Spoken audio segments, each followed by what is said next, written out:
Imagine being the man who determined the outcome of the largest global conflict the world has ever seen. Your choices will impact the outcome of the war and determine whether or not you and your allies survive. Seems scary, right? It takes great bravery and courage to make that significant of a decision. This was the type of decision that Woodrow Wilson faced while he served as the 28th President of the United States of America during World War I.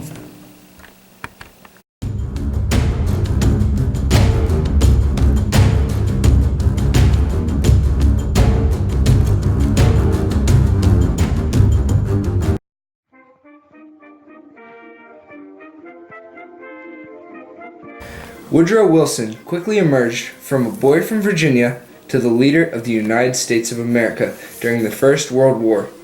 He attended Princeton and Johns Hopkins University before he became known for his educational reforms at Princeton University. This marked the rise and success of his career, and he was later promoted to the president at Princeton University.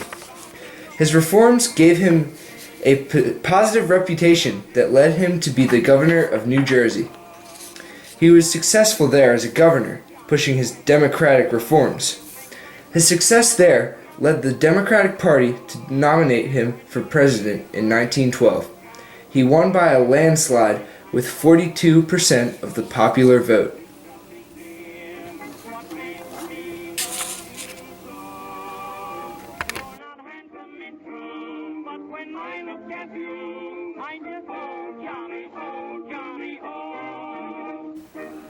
When Wilson became president, he was indulged in a variety of diplomatic concerns regarding Latin America. These issues were not, however, what Wilson is best known for. His leadership and smart thinking during World War I helped lead the Allies to victory after a 3-year stalemate.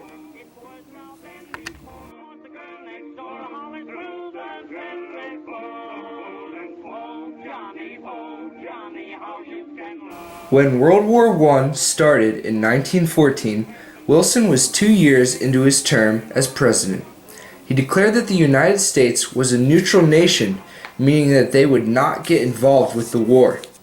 This had been George Washington, the USA's first president's goal, for the US to never get involved with European conflict. The US didn't side with either the Allies or the Central Powers because of this. But later into the war, Wilson was pressed heavily by the U.S. citizens to join the war.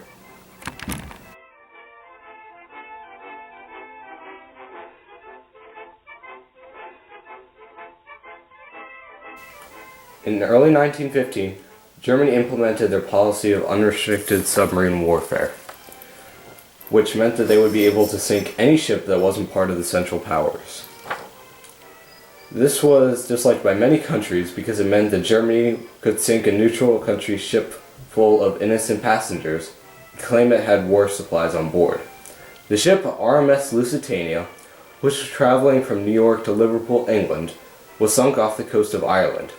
This caused nearly 1,200 people, including 114 Americans, to lose their lives.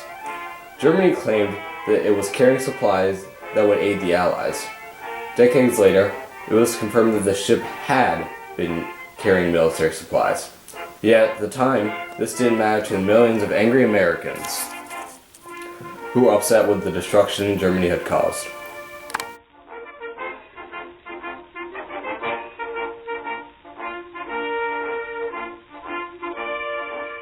When Wilson was re-elected in 1916, he tried to push peace again, yet by now most U.S. citizens wished for war. In early 1917, Britain intercepted a telegram sent by the Germans that tried to convince the Mexicans to declare war on the U.S., forcing them to focus on fighting with Mexico instead of joining World War I. This was called the Zimmerman Telegram. It enraged Wilson and America as a whole.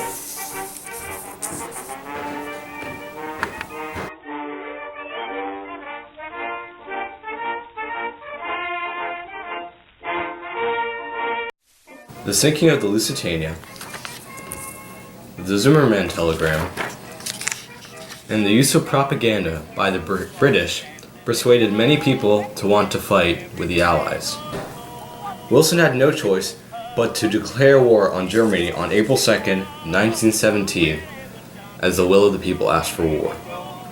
He had said to Congress, "The world must be made safe for democracy." Once in World War I, the U.S. gave the Allies the necessary aid they needed to fight. They provided them with fresh troops who weren't feeling the effects of fighting for multiple years, and they used top-of-the-line artillery that helped break the stalemate between the two sides. The U.S., led by great generals such as Douglas MacArthur and John Pershing, pushed the Germans out of the Allies' territory. And a year later, on November 11th, 1918, the Germans signed an armistice at Compiègne, France. An armistice is a truce between two opposing parties. The armistice officially ended the Great War. Girls around in the town all love to dance with young Brown. He was a bear, but they all knew Miss Pearl. In January of 1919, David Lloyd George of Britain, Vittorio Emanuele Orlando of Italy, Georges Clemenceau of France, and Woodrow Wilson of the United States met at the Paris Peace Conference in Versailles. They were titled as the Big Four. 23 other nations attended the meeting. They formed the Treaty of Versailles, which decided the punishment for Germany. Woodrow Wilson created 14 points, which lightly punished Germany. Wilson wanted to cause less tension and hatred towards one another. However, the other European nations had more harsh ideas, and they outvoted his 14 points. Their harsh punishments, created during the Treaty of Versailles, would leave Germany in shambles, ultimately leading to the rise of Adolf Hitler and the start of World War II.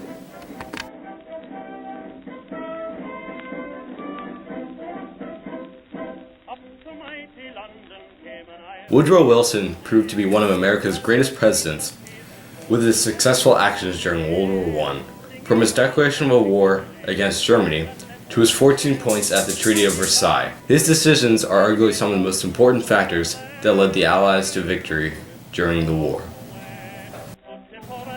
Here's a brief timeline compiling some of Woodrow Wilson's most important events in his life.